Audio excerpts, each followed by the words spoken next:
And welcome to this episode of the Retail Growth Series. Now, who I have on this morning is the amazing Tim Radley.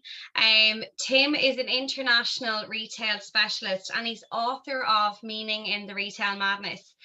He's CEO of VM Unleashed and Shop of the Future expert. He's an international retail consultant based near London, and he set up VM Unleashed in 2007, and he specialises in world-class customer experiences in physical and digital stores. He injects retail disruption and delivers shop of the future experiences through his expertise. He's worked with so many brands internationally, and to name a few of them, Primark, Walgreens, Boots, and there's way more there. There's so many to list. So he's a lot of experience across the board in so many different various sectors. His new book, which we're going to speak about today, Meaning in the Retail Madness, is written around these unprecedented times in retail, and he talks about different challenges and different channels as well, and touch points between the supply chains and right through that process. He was speaking before we came on earlier. He does mentoring as well, and he does lecturing as well. So definitely someone that has a lot of experience in the industry, and I'm really looking forward to this chat to him because I think he has a unique perspective of retail, and having been on this journey for so many years, I know that he'll have a different way of looking at it. His book, which was published in September 2021, is on Amazon. No, it's my pleasure, Louise. Yeah, I hope I can live up to that introduction.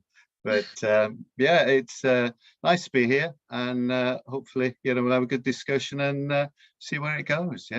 Yeah. So I suppose, Tim, what motivated you to move into the area that you're in currently within the retail space? So what kind of motivated you a little bit, or what kind of got you going to want to do what you're doing right now? Well, originally I came from a kind of more creative background. So, well, actually I studied chemistry and then I studied design. So I kind of got the analytics side and the kind of creative side.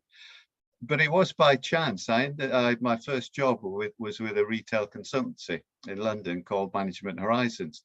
So I went in there and I was basically looking at things like visual merchandising, visual communication initially, and then into store design, and then realizing really quickly that the creativity, if it's going to work, it's got to be supported by all the merchandising, the analytics, etc. So over the years, I've gone back through, if you like, the whole process. So now I kind of work and I advise on, kind of larger strategies. I work on the merchandising, the assortment structure. I work on with the teams who work in the shops, and then finally into the shops.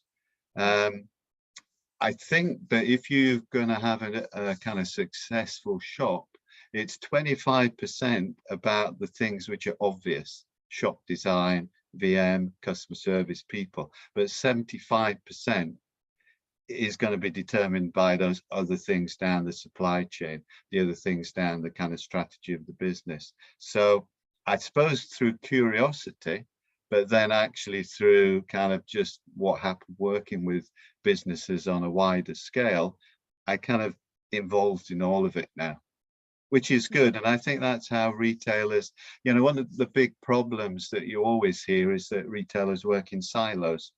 Yeah. And particularly the larger ones do. And it is a really big problem. People who are designing product, they're buying product, they never even see it in the shop. By the time it arrives in the shop, they've moved on to the next season. You've got people in the shop who don't have a channel of communication back up into the business. It is, excuse me, it is getting better, but it is still, a problem. And so, if you like, my ideal project, and I work in this way quite a few times, is to have an entity to work on. So a new shop or existing shops that you're going to improve, but to work with a team from across the business. So you've got people in there from marketing, you've got the buyers, the merchandisers, you've got HR people in there, training, you've got technology. You know, all of those elements together is what's going to come together to deliver a great shop, which in all reality is not usually so difficult, but actually to keep it going as a good shop after it's opened, you know, week after week, month after month, you know, that's another challenge in itself. So that's kind of the way my journey's gone, but I think it does kind of reflect, you know, the way that retail should go now, the way that organization should be structured, and the kind of collaboration and cooperation, you know, that's required now to deliver good retail.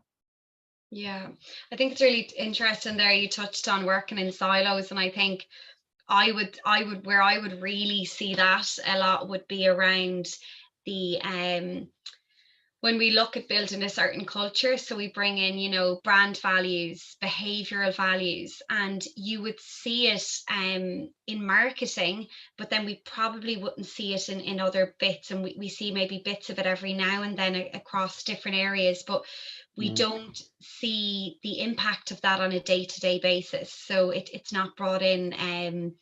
It's not brought in daily, it's brought in kind of ad hoc a little bit at times. So touching on what you said there, having those kind of work in unity, and you do see that, I think, sometimes, and again, it goes back to that structure piece, I think, as well, where you see it in the smaller businesses where they have their hand in the pulse all the time. And obviously because their margins and everything, you know, everything is, they have to be so super cost effective that they're really monitoring and measuring that in a really and that's where probably there's not as many layers to those organizations that they can do that. And touching on what you said there, I think, do you think for the larger scale organizations, do you think that the fact that there is a lot of layers there, or do you think that it's a communicational thing that they're working in those kind of silos as such? I think it's historical. It's the way, if you look at the history of retail, the important thing is kind of the supply and the demand balance. And if you go back, you had more demand than supply.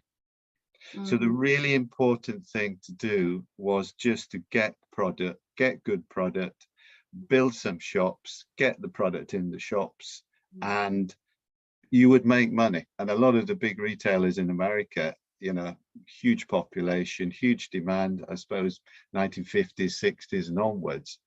So it's no surprise that the really important parts of the business were the people who went out, did the deals, got the product, the people who opened shops, because if you did that well, then you're going to make money. And so the process was very linear as well. You know, get your product, put it in your shops, sell it. And also that was probably the order of importance, the order of kind of priority. So if you come in any way from that kind of background, it is difficult now to change that. And over the years, the softer elements, the people, have become more and more important, the brand, because now we live in everywhere in saturated markets. So the supply is more than the demand. So you've got to be really good now to survive and to flourish. And it's not just a matter of going and getting product from, you know, China or elsewhere, putting it in shops, because it still won't mean that you're going to make money. So if you take a new business, then it's different and it's more appropriate to now. And usually the great thing about small businesses is that they weren't intended always to be retail businesses. Somebody with a passion, interior design, fashion, sport, you know, extreme sport, etc. That's their passion. Products come from that, ideas come from that, and then that develops into an assortment. The internet, of course, is just unbelievable because it gives now the easiest possibility to get your brand, your passion, your idea, your product out to customers. Never possible, you know, 30 years ago. Yeah. And so this passion is the key. And I think if you're building with that, people who join the business, they share that passion. You choose because of their enthusiasm as well as their capability to add something to the business, you know, whatever function that happens to be. So in many ways, it's difficult for big established businesses to develop that passion, which is so important because it came from a very operational, analytical, commercial perspective, which of course every business still has to. So, you know, as we were talking about earlier, you really have to inject this passion and this collaboration into the older structures, but into the new entrepreneurial businesses, you need then to develop the structure, and you do need to develop organization. So I think I've seen there's a good cross-fertilization of enlightened businesses, where the older businesses can bring in younger, new people. I shouldn't say younger, just people with a different perspective, who can add that kind of that element of thinking in a different way. I think all traditional businesses should have an innovation director, and many do with different names, so that it helps to bring in a different way of working, a different change. And the other element I think really important is the leadership. In established businesses, there is a lot of passion, a lot of ideas lower down the business, but it does need that enlightened view, that passion at the top of a business to really get that to work and flow throughout. I've seen a lot of times it's a real shame to see it, but if you've got that block at the top of a business, there's only ultimately so far that you can go. So you need that passion, you need that structure, you need the right balance.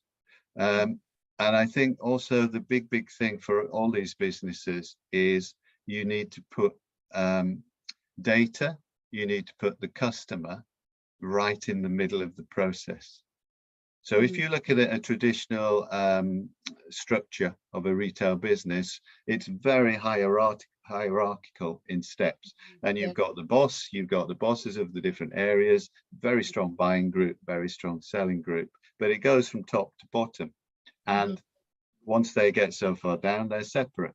But if you put the customer absolutely bang in the middle, and you put all types of intelligence, product intelligence, retail intelligence, customer intelligence, market intelligence in the middle, and then that flows out to all the different departments, including the buying. So you buy what people want, you don't buy what you can buy.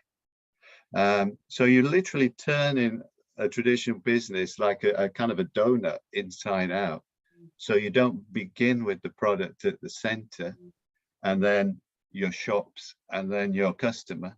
You begin with the customer, the business, and then whichever way you want to get it to the customer, physical shops, e-commerce, etc. So that's a big thing, to take an established business and literally turn it inside out. So it's not easy, but that passion and people and technology, I think, are the key elements. Yeah, it's really interesting listening to what you said there, because when you touched on what the buyers are buying, that they're putting that customer in that in that journey piece, you're putting them in the middle of that whole hierarchy structure, and I can totally relate to that. And what's really interesting is that I'll just give you a little bit of a story. So I was working in Next at the time, and we had an in-store ordering service. So I'm going back to 2009. So a lot of retailers didn't have that set up in their business in 2009, especially in Ireland. They wouldn't have had the in-store ordering service that Next had.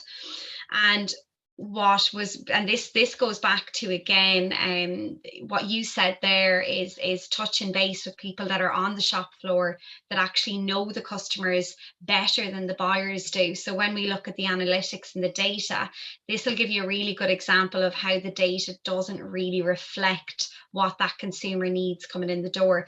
So we had a fertility clinic open, one of the biggest on the west of Ireland, and it was maybe 2 miles from the next where I was working in. Okay.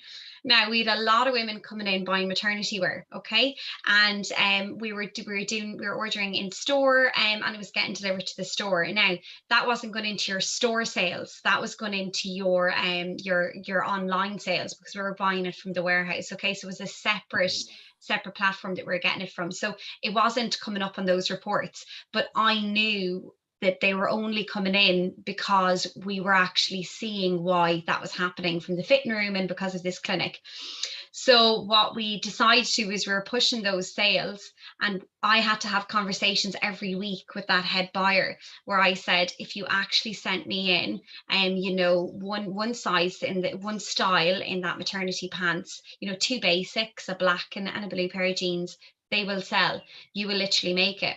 So through pushing and pushing, and this took maybe 6-8 weeks longer, we ended up, just to fast forward, after 6 months, that store that had no grading on that maternity department, we were graded a B grade store. And just to put that into perspective, an A grade store would have been one of the biggest stores, say, in Next would have had.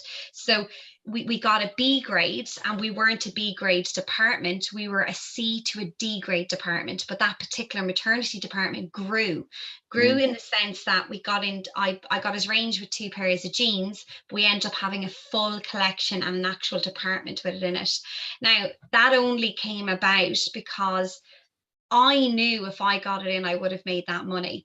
And I knew if I kept pushing and pushing the buyers to get that in, it would have happened.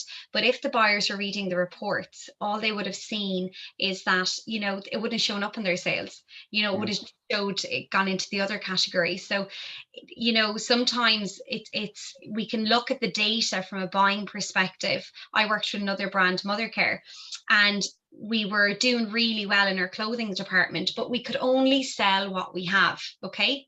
So you're never going to see that increase because you're only getting in a certain amount of stock. But that's where, if the buyer has that relationship with that department person can say, if you send me in an additional 10 lines, whatever that is, and an additional €1,000 worth of stock, I will you'll see that increase. Or if you want to just even give me €500 extra worth of stock, and I'll see how I can potentialize off that and playing it that way. And what ended up happening was, again, we had to change the whole store layout. We had to decrease the early learning centre toy area, and we increased our clothing area. What that actually attributed to was an 80% increase in store sales, because that particular store and that particular region area, the customer wanted something different than another region. What we sometimes do is, when we have a collective of stores, we seem to range them all with the same thing, and we're just looking for those differences. The thing is, we're never going to have those differences if we don't talk to those people on the ground and see, well, actually, we're not giving that customer what they need because we're giving them all the same thing. So I think it's having that approach, and what you said, the innovation piece. And I think that is so, so important, and something like that I can see would work so well in that sector. And I spoke to someone quite recently, and they said that there was this program called reverse mentoring.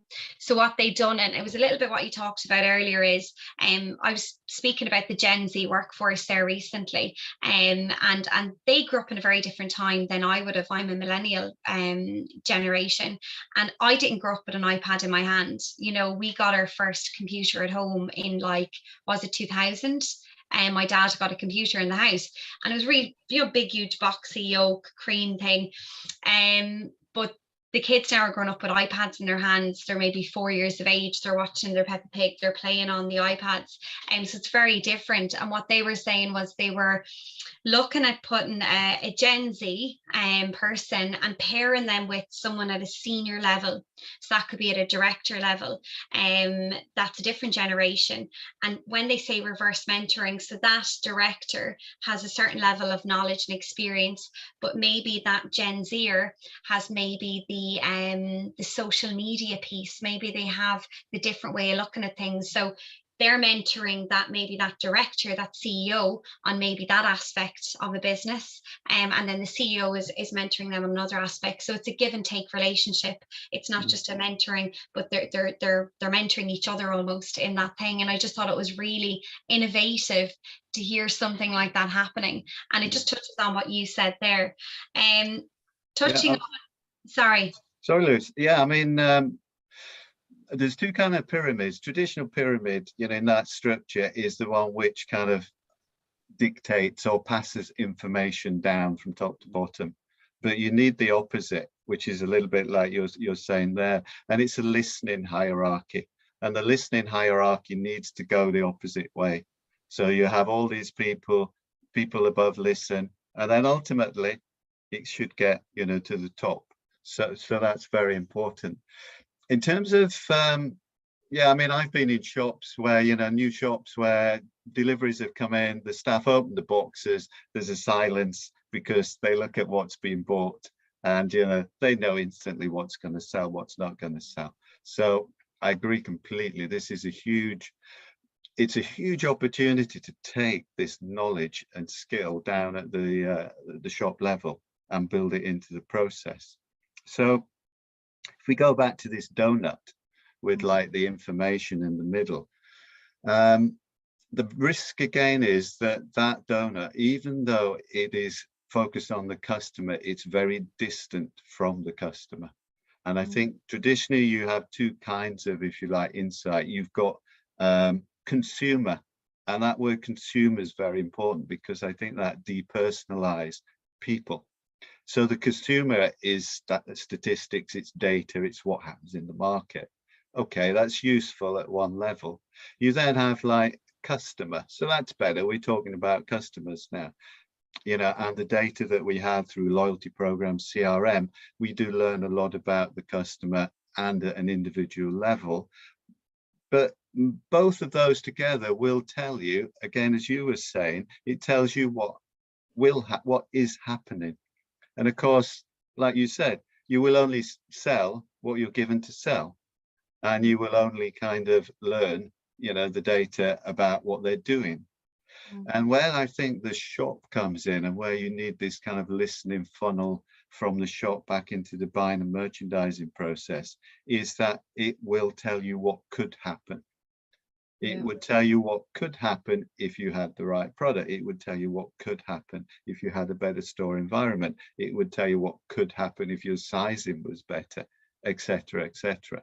And so this third element, which comes from the shop, and it's personal, that's the third element, which it will improve the process of buying and shop design and everything else, but it will also add a huge amount of value when it's recognized up the business.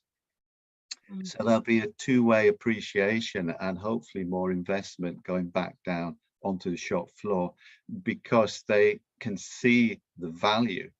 They're not just people taking money at a till, they're feeding back up into the process. So, you know, it's a kind of mutual beneficial process. But yes, certainly listening to the people in the shop.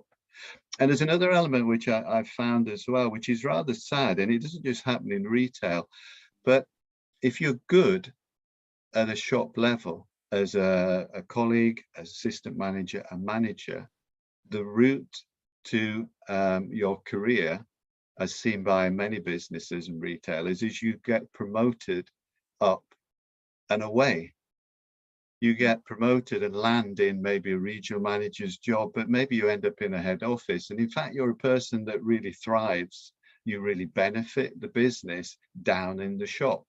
But if you want to increase your money and your benefits and your life, ultimately, you have to go up into the head office. So you lose all those skills.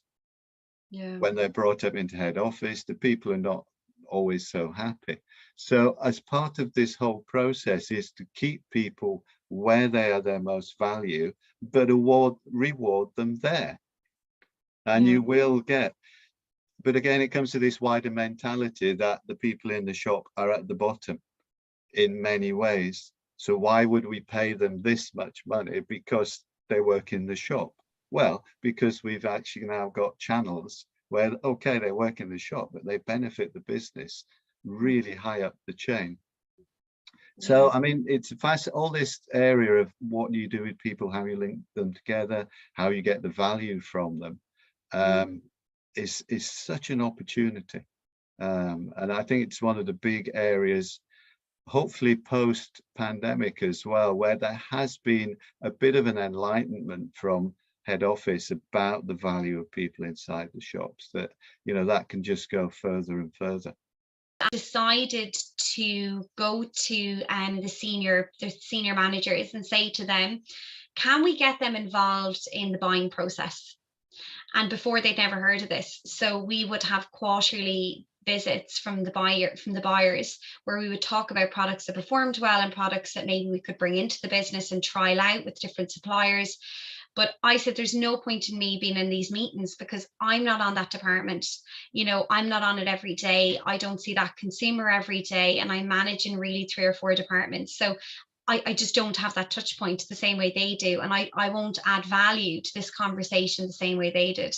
So we brought them into that meeting. They sat in the meeting, and they gave really, really interesting feedback on the issues the consumer was having with the products that we were ranging at the moment. And they were really moving the product range to quite a different consumer. And they were saying that consumer isn't going to buy that. And where that buyer was taking that risk because they were looking at the group as a collective.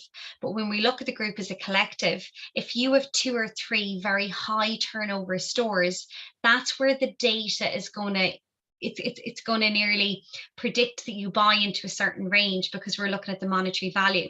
So we said, you know what, even though we don't make that much money as that other higher performing store, you know, we make this much. There's more potential if we actually go a different route with this. So that's where it was really tailoring that approach on that location where it was based in that region, as opposed to looking at all of the regions collectively and going, well, it's performing at this average, and we know if we add in maybe 20% more, we know that we're going to get that increase. Whereas if we looked at maybe an individual basis, we would potentialize, because maybe there's a product that we're not looking for that's in a particular store that's overperforming by 40%, and if we put the money into that one, that we're going to get a bigger return on our investment. So I do really believe that approach that you touched on there, Tim, is really and I've seen it myself with my own eyes, the effects it makes on a business, and it increases sales.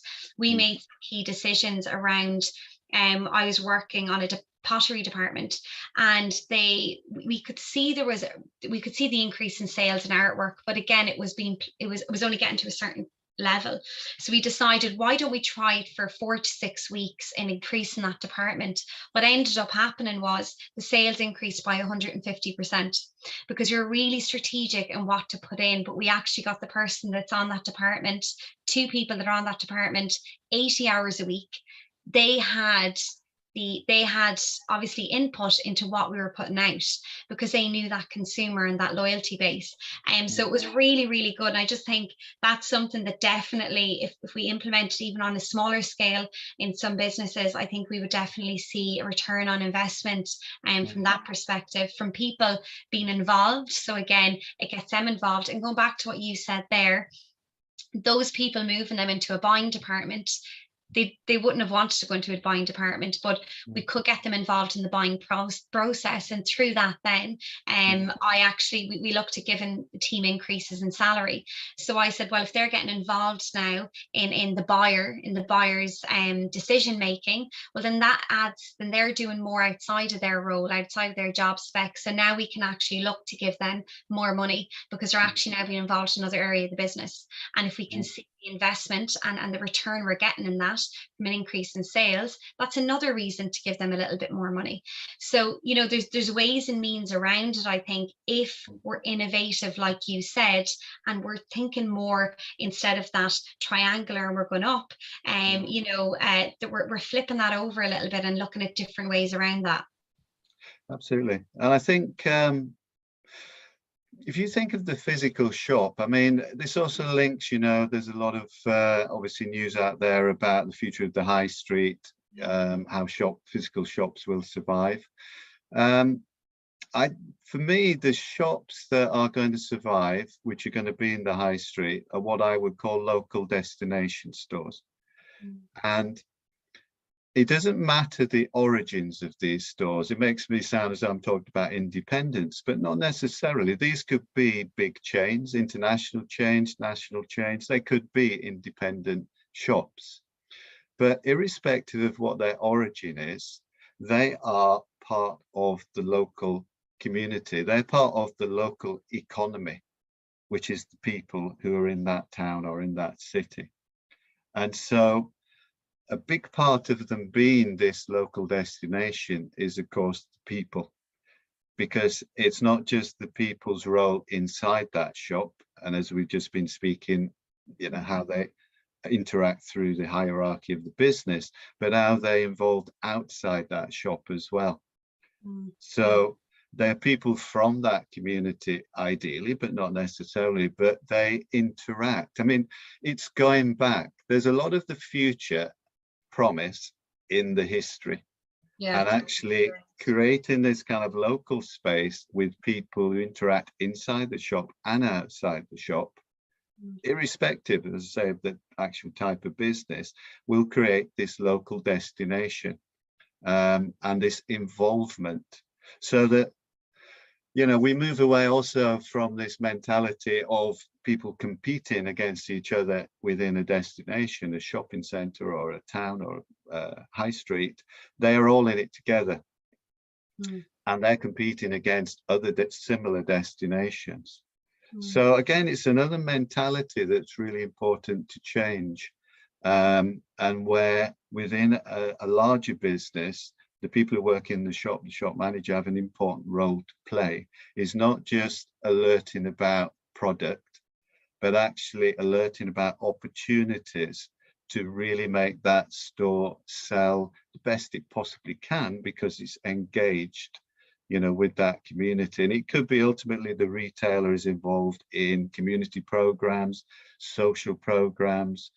You know, they're sponsoring flowers on roundabouts, which you see quite often. They're contributing to the Christmas lights. They're lobbying for better parking or lower parking prices, better infrastructure in the town.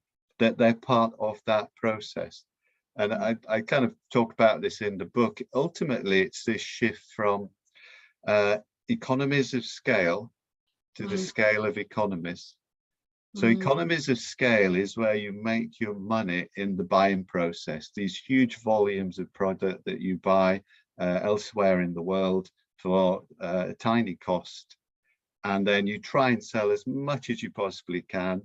You won't sell anywhere near all of it, but that's how you make your money. The money comes from the buying process. If you look at the scale of economies, i.e. the potential for your shops in physical places to make money, and you invest in that, which includes the people, but all those other initiatives we just talked about, you can maximize the sales that each shop can make. And that's making your money from selling, which really has to be retail. And that's kind of going back to an old idea, but you make the money as a retailer from being a retailer, from being a seller of product, rather than just in your buying process. So as I suppose I was talking right at the beginning, everything is linked. So, you know, people in a business, in that case, they're working right through the business, but they're also working out with the customer as well. And it all comes together. I just want to point you were making about allocation of product. You were talking a lot about then, which is, you know, is hugely important. And that's where people in the shop can help with what you might be able to sell rather than what we're selling at the moment. But in the actual possibility, in terms of what was bought, there's a really nice story, which is true. I won't name who it is, but one of the most important probably people who's ever worked in retail in this country, who was involved in one of your companies, Next, and went on to work with several other key brands. A nice story. He was head of the whole business, and it was a fashion business, and he had a new head of children's wear who came to him with this new assortment that she'd kind of developed, and she showed it to him, and it looked great. You know, it kind of hit all the visual buttons and everything, and she was really pleased with it. And he said to her, "So what do the customers think?" And she said, "Well, they love it, won't they? You know, just look at this, look at that. It's really nice." He said, "They love it." He said, "Okay." He said, "It looks nice to me as well." He said, "But I am a, 50, 60-year-old man. I don't have children at the moment. I'm very wealthy. We sell to lower income families. I don't know if they'll buy it. And you are a well-paid young executive. You don't have children. It looks nice, but how do you know? So go away, take the product, show it to the customer, get some focus groups, see what they say about it, and then come back." And so she did. And as it happened, she was right. And what he thought was right, the customer did like it. But it's the main thing for me in that is that he was a guru. He had been so successful, but he didn't have, if you like, the arrogance, for want of a better word, to think that he knew that that was going to sell. And only when he heard it from the customer's mouth did he kind of believe, and he signed the whole thing off. So again, that's just I've heard there's a nice expression, I suppose. It says a fish rots from the head, and apparently this is true biologically of a fish, but I think it actually does apply very well to businesses. Comes back to that leadership. They're no better than people who work on the shop floor, but they have a different wisdom. But everybody through that chain needs their own wisdom, and they need an appreciation of the value that everybody brings up and down that chain. And people who are on the shop floor who criticize people at the top, that's fine, but make sure you know the people at the top, because it's not easy running a big business either. You have a lot of decisions to make. So, a mutual understanding all the way up and down is the only way to go. So in this hugely technological world that we're entering, people are more important than ever, because they're the things behind the technology. It's really interesting what you touched on there with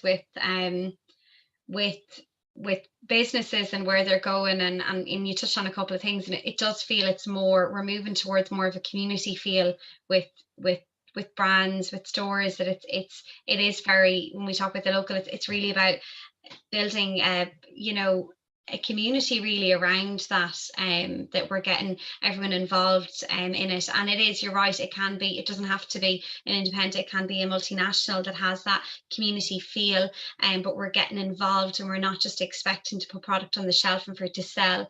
We're putting it there, but we're building the that community feel around that in that local area it's in, be it a shopping centre or high street.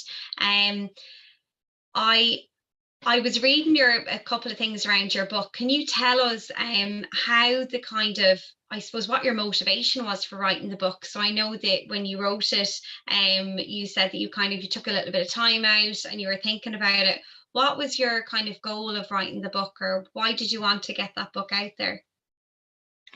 Yeah, I'd say about 5 years. Of course, none of us knew about COVID and the lockdown was coming. But probably for the last 5 years or so, with the wider kind of context of the environment, the supply chain, etc., was that in many companies I was working with, that there could be a different way of working. And being frustrated and seeing good people, in particular in businesses, not being able to kind of fully achieve their potential because of the way companies were structured, the way the buying process worked, etc. So this was kind of building. and I was trying to work in different ways and kind of give advice on different areas. And then lockdown kind of happened. And personally, I mean, my kind of projects literally just stopped. I mean, retail was in absolute shock. Shops were closed. You know, this was the end. But anyway, I kind of sat down. That was the time. So I sat down for a few months and kind of wrote the book. And as I was saying to Louise earlier, it felt a bit, not that I've been one, but it felt a bit possibly like an alcoholic or something, writing about all the bad times and the binges on this and that in retail, and then coming out with like a new way of kind of thinking and trying to join everything up that I'd seen and all the different elements. So the first part kind of poured out, which was like the life and times of the essential retailer. And this whole idea, everybody was talking about essential. Of course, they were talking about it very literally. Essential shops stayed open, non-essential ones didn't. Essential workers could do this, non-essential. So the whole concept of what is essential, you know, was very much at the top of everybody's minds. And taking that forwards now, in terms of being a retailer, there is no alternative to being essential. Okay, you may not need clothes ultimately or fashion, you may not need lots of things, but there is so much competition out there. You have to be essential to your customer. And it could be through product, but it's more likely to be through communication, through the brand. And I think if you take, yes, I need this product on a functional level, that's one degree of being essential. Then there's the lifestyle. If I want to go out and have a great time this weekend, then I need to have this retailer behind me, knowing that they bought the best products and everybody's going to like them. But then if I do care about my product and where it comes from and how it's made, then I'll form an even deeper link with a business. And I'm saying, I think it's essential that this is made in a very ethical way, that people are paid a proper wage, that the materials come from sustainable sources, etc., etc. So the being essential is now built from many more things, just from the product. So I've kind of diversified from the question a little bit there, but that's kind of the area now I kind of think I've moved into in terms of the work, and that came from the book, is that to make a shop, to make a product is a skill and it's great, but it's now got to be within this kind of wider context of building relationships, as we talked about, physical ones. In terms of e-commerce, that, you know, even now and there, even more important than ever, customer service, you know, delivery times, eco vehicles, etc., etc. That everything a retailer does now is out there for the customer. And so the whole brand, the whole philosophy, the whole ethos behind the business is a powerful tool that has to be used to actually create this connection with the customer. And just one final point on that is, all the way through the retail, new things have come along and they've been leaders. So for example, when shops were shops and then visual merchandising appeared, you had some retailers that suddenly did it fantastically. Other retailers followed, got to the same level. The ones that didn't fell away. And every step that you've gone through in retail, that is what happened. But the point is, your point of advantage disappears because people are very good at copying. And even now, when we've had all the store experience is going to be the differential, that's what's going to make the difference. Well, it is, but you know, it's again, you can copy a store experience from best practice.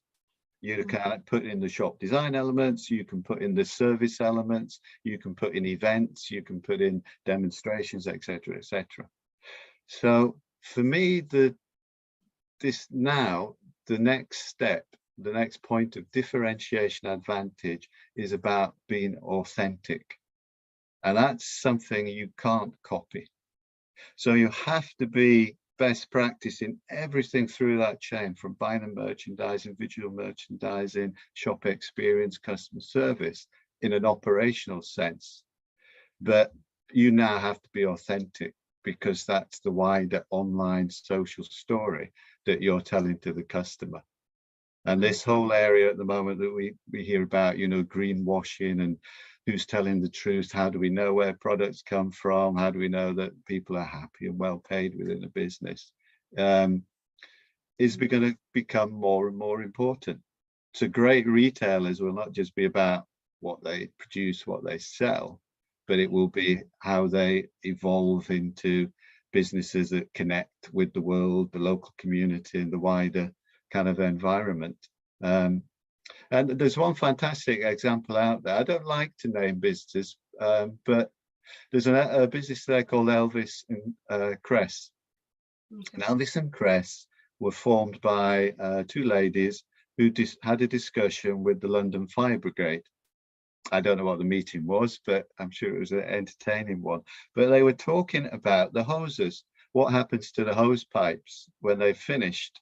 Because there's a pretty sharp turnaround in hose pipes. If you're putting out fires, they have to be in good condition. And they just, discarded them. So this idea came from for a business. They looked into the research and they found a way to turn old hose pipes into really, really nice handbags, fashion accessories, belts. And the nice thing is you can buy a belt and it will have, it may have the fire station name as part of the design. So they have this really wonderful product. It's all sustainable. They give, I think, certainly the last time I looked, maybe half of their profit goes back to the Fire Brigade retirement fund. So there's a kind of a circle that way. They have workshops where they will help people to come and make their own bags. And they work with brands like Burberry to use excess leather that would have been thrown away before to make new products.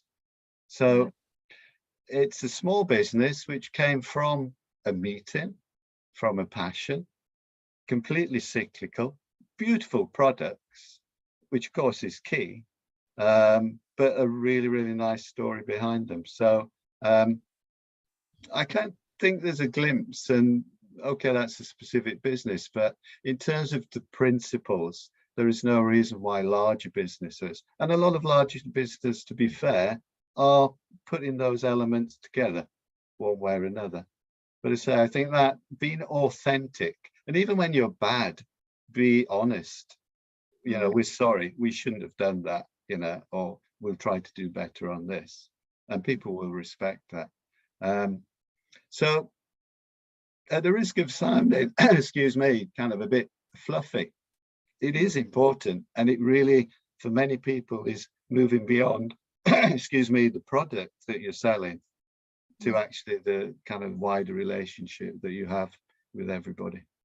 It's a really much it's moving towards what you said there, really a 360-degree look at your business, as opposed to maybe just that that linear approach that you spoke about earlier. I work with a lot of I suppose businesses, smaller businesses, independents and startups. What would be something that you would say, with your experience, with your visual merchandising experience, what advice or tips would you give to someone that is starting out, maybe their own retail business?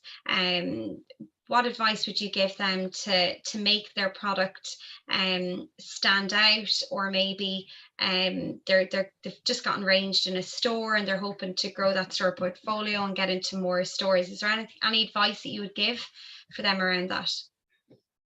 In many ways, what I've just been talking about is equally applicable to them. Is to create that kind of wider brand and be genuine. You've got, there has never been an easier time to be a retailer. Easy, exclamation marks, but there's never been so many retailers for the same reason. So if you have that passion, if you have that focus, and you kind of show that in every sense, across all the channels. I mean, you can go across every type of social media, you can sell online, you can go into marketplaces, you can have physical shops. I think in terms of physical shops, there are so many opportunities now. This is one area which is changing and is going to continue. This, you know, you put a shop, the shop sits there, you have long leases, you have high rents. Okay, you know, that's the traditional model. You will still have some of that. But, you know, if you're new and you're starting out, test your brand, test your product, interact with lots of customers. So use, you know, pop-up shops. I think the blurring between pop-up shops and shops is just going to be grayness soon, because, you know, there's any type of lease from a few hours to many years. But, you know, take your idea and place it in different places. If it really works, if the customer loves you in a certain place, then put a permanent shop there. But then what's a permanent shop? You know, just do it for, don't expect it will be there for 20 years, but just monitor it and just be very fluid. So if your old retailers had to be, but also it was the way to do it, were rigid. They're rigid in their structures, rigid in their store portfolios. But now, particularly if you're small, you can be fluid. So just, you know, with a physical online store portfolio, just kind of, you know, see what works constantly. You know, if you put your feet up as a retailer and think, right, I've cracked it, I've got my shops, they're all in the right place, that's where you're going to fail. You've got to continually look at it. And the other area, particularly when you're small and money and investment is probably not so available, is to look at your assortment. One massive change is the supply chain. And we've seen the stresses that COVID has caused. We've seen the stresses with fuel prices and the unreliability of the old-fashioned way, if you like, of buying product elsewhere and then transporting it across the world. And it's also, you know, expensive, and you have to make the commitment up front. And the inventory, moving from buying it and then having it delivered several months later, can shift with new technology to a virtual assortment. And that comes back to another old kind of value, which is almost bespoke, but it's now on demand. I went to a facility in North London for an open day a few weeks ago. And it's not often you go and your expectations are far outweighed from what you thought you were going to get. And this is digital printing onto material. So I was expecting, you know, t-shirts. And this is logical, you know, you invest in black t-shirts, you have several designs. And when an order comes in to buy one, you print, you know, whichever one the customer wants. And that way you minimize the risk on your inventory, because you only print it when you get the order. What I saw this time was plain material with complete fashion products being printed and then cut and then sewn. Literally in an hour, you could have a floral dress printed. On this material, you could have several different designs all printed next to each other, different floral patterns, different sizes. And of course, online, or if you have a shop which acts more like a showcase than an actual kind of store of inventory, you can create visually, you can create samples. So the world thinks you have, you know, this complete kind of assortment all physically ready. But you can show it visually online, as I say. But the main important thing is that you don't have to invest in the actual inventory until you get the order. And whether that's online or whether it's in a shop when somebody buys, you want to replace it. So your first assortment, your replenishment can all be on demand. And the benefits are, as a small retailer, you don't have to invest initially in all of that product. When you get an order, you make it or you have it made. It's very quick. But also in terms of the wider picture, you know, the lack of, there isn't that waste. We don't bet on products 6 months before and then find that in fact people wanted the blue instead of the red. So you don't have the problem with landfill and what to do with all of this excess product. You're not exporting products with all the pollution around the world because these printers can be, you know, very local. And in this particular case, the machines use very little water. Apparently the only time they use water is when they clean the actual kind of rollers.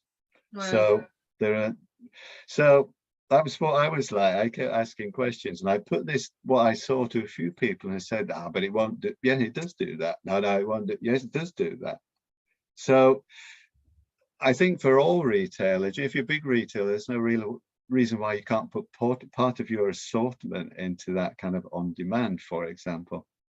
But if you're a small retailer and it fits your model, then why not? And if you were a Screwfix retailer, then what? It's not that far away. You could have a digital printer inside your shop. So again, if people want just nuts and bolts and screws to do a certain job, why have millions of packets? You know, you could actually in future just get the order and literally print certain things. So it sounds in some ways a little bit kind of far-fetched, but I think this whole thing is just going to grow and grow and grow. And I think it really will benefit, you know, small retailers who are living on a more hand-to-mouth kind of situation. And that allows them to create nice experiences, to do all of the kind of tactile branding work, as well as the design.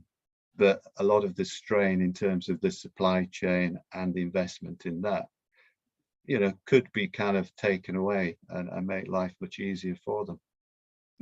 Yeah, it's really interesting actually. And yeah, I think that whole looking at things, and I think what you said there was the likes of pop-up shops, which I see really work really well for people that maybe have an online store, but they don't have that finances there to maybe open a full store and have all of that money there for rent. So pop-up shops definitely. And I thought that was a really interesting one that you said there, which was creating a showcase in your store for maybe some particular you know, product or lines that maybe you can have that on demand piece that you said there, which I think is a really, really great way of looking at that as well, that we don't need to have all of that inventory there sitting in the store, and from a cost perspective as well, it can save a lot of money.